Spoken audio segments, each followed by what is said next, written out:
చిత్ర వినోదుల పెళ్లికి ముహూర్తం పెట్టించటానికి అమర్ బాగి ఇద్దరు దగ్గరుండి పంతులు గారిని పిలిపించటంతో పంతులు గారు జాతకాలు చూసేసి 2 రోజుల్లో దివ్యమైన ముహూర్తం ఉందమ్మా అని ఫిక్స్ చేసేయమంటారా అని అడుగుతూ ఉంటాడు.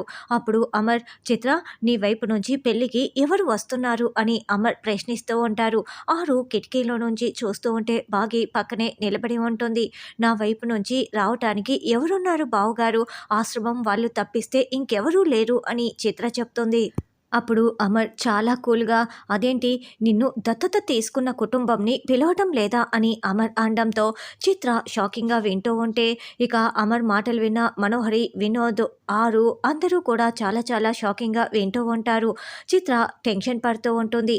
అదేంటండి దత్తత తీసుకున్న కుటుంబమా అంటే ఏంటి అని బాగి అడగటంతో చిత్రని ఒక కుటుంబం దత్తత తీసుకున్నారు అని అమర్ మళ్ళీ క్లారిటీగా చెప్తారు.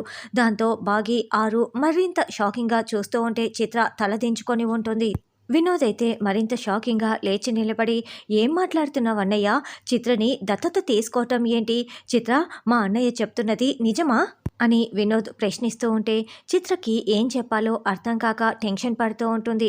ఇక మనోహరి కూడా నోరు తెరుచుకొని చిత్ర వైపు, ఇది నాకు కూడా చెప్పలేదే, దీనిని దత్తత తీసుకున్నారా అని అనుకుంటూ ఉంటుంది.